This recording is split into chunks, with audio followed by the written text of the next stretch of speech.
had to borrow $20 from him today. I was like, dude, I need some lunch money. All right. How's the market?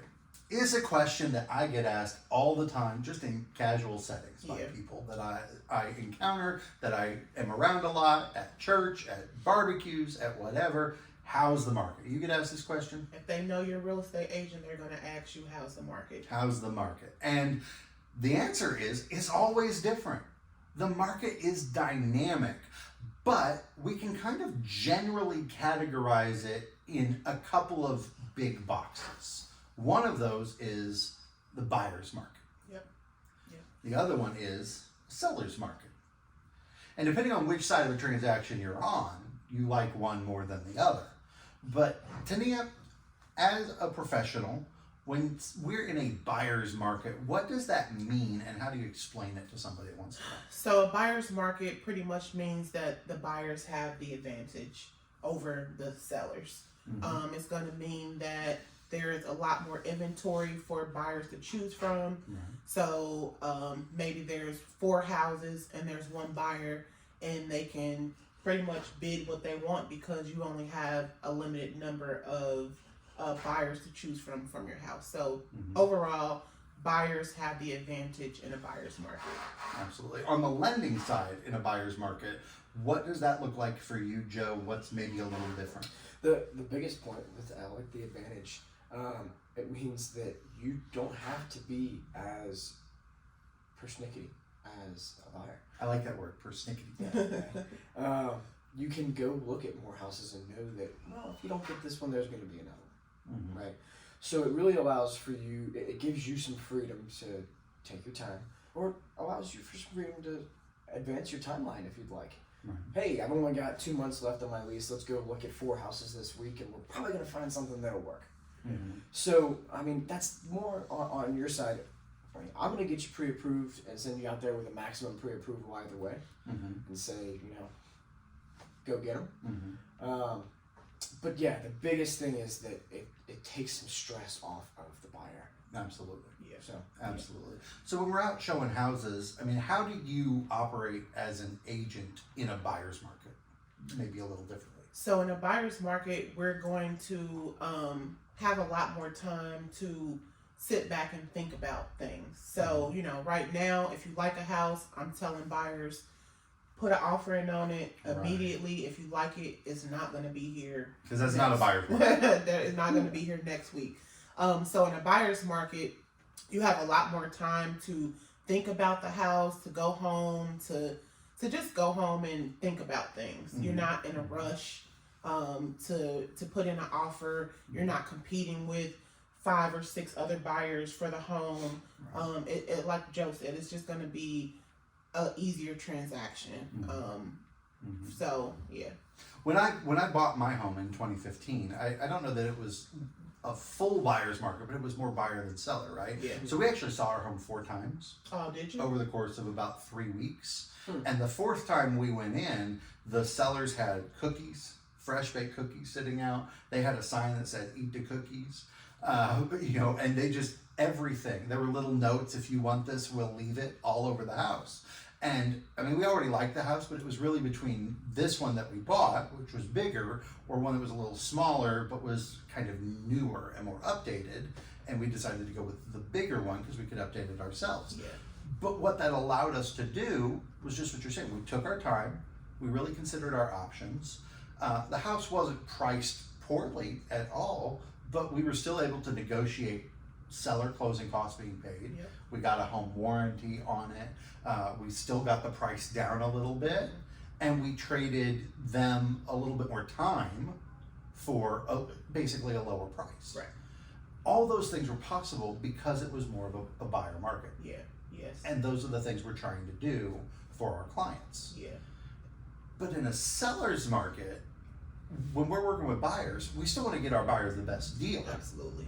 But it can be harder, and what the best deal looks like can be a little different. What does that process look like? So the seller's market, which is what we're currently in, it means that the sellers have the advantage. There's less inventory, so there's more buyers out there looking for houses than there are houses on the market. So again, I'm telling buyers, if you like it, put an offer in on it immediately. We are being considerate with our offer. We're not, you can do ultimately what you want, but I'm not encouraging you to offer anything usually less than list price. I've before we've gone, I've looked at the the CMA, so I know what other things have sold for. So I'm not advising you to put in an offer lower. We're not going to ask for too many things like the home warranties, the seller concessions. If you don't need it, it's not something that I'm advising the clients to ask for. So ultimately, if you want the house, you're putting in your highest and best offer as quickly as possible in this market. Right. On the lending side, is there anything different? I wanted to add to that actually. So one thing that we see is appraisal gaps, which is tough. It's like whoever has the cash wins, right? So as a lender, you can only lend what the appraisal comes back at, right? And I mean, really, you can only lend, if you're going conventional, 95% of what the appraisal comes back at. 96.5% if you're going FHA, 100% if you're USDA. So when the appraisal comes back at, and I'm just going to spit numbers out just for an example here. Let's say the appraisal comes back at 200,000, and you're going conventional. That means I can only lend 190,000, and if that house is going to go for 220, that means that somebody's coming up with $30,000 in cash, and that's a tough thing to compete with. Yeah. Right? Yeah. I mean, especially as a first-time home buyer, you're part of the system where you're paying rent, you're paying for a car payment usually. You've got all these bills that are depleting what you have in cash all the time, and you don't have the equity to tap into from the house that you have right now to move into your next house, which is what a move-up buyer would be doing, right? You stay in the house that you're at for 7 years, you build up equity, you're paying down your principal, and the house is going up in value. So when you leave, you've got some money to take from that house and to put into your next house. Right. That's how people move up into houses. That's what they've been doing for 100 years, right? So, but not now. Well, right now they're sitting on their equity, right? But for first-time buyers, in order to get that ball moving, it takes a bit more effort, right? So when you're competing with people that can afford these appraisal gaps, it makes it tough. So we're seeing that plenty. There's ways that you can do your best to work through that, but that's for another video. We'll save that. So. Yeah, and again, when in a seller's market, as a buyer's agent, we're still wanting to do our best to represent our clients, get you the best deal possible. But that can look different. You mentioned having people write offers that are at least full price, not asking for concessions unless you need them, all those sorts of things. Sometimes it might look like in a market where you get there, there's already people in the house, you're in the house, other people are waiting for you. Look, this house is not going to go $5,000 or $10,000 under, but you really do need the seller concessions, for instance. Well, maybe we're going to have to make an offer that's actually a little bit higher than the purchase price to be able to ask for that and get that back. Right. There are things that we can do like that to try and help you make a competitive offer. Obviously, being pre-approved is very important. I don't know if you still see this, but I have people all the time that are not pre-approved. Well, I want to go see this house. I really like it. Okay, well, there's 30 other people that are seeing this house. It's not going to be here in 2 days for you to think about. You're going to need to go ahead and get pre-approved. So we don't tell you that just because we want to waste time or because we're mean. Right. No. We tell you that because we understand how this works. But the flip side is, yes, we're in a seller's market, but at least on the Kentucky side, and tell me if this is the same for you, it's a very weird seller's market in that there are things that sell immediately over asking price. And then there are some things that are sitting a little bit longer. Yeah. Average days on market in Cincinnati is about 6 days now. Last year it was about 2 to 3. So we are seeing that increase where things are sitting a little bit longer, but it's little bit though. Yeah, just a little bit. So again, if you like it, 80%. You don't have to love it 100%. I always say if you like it 80%, then go for it. Because it's not gonna sit there. Yeah. If you like it, somebody else loves it just as much. Absolutely. I don't think you're supposed to love your first home.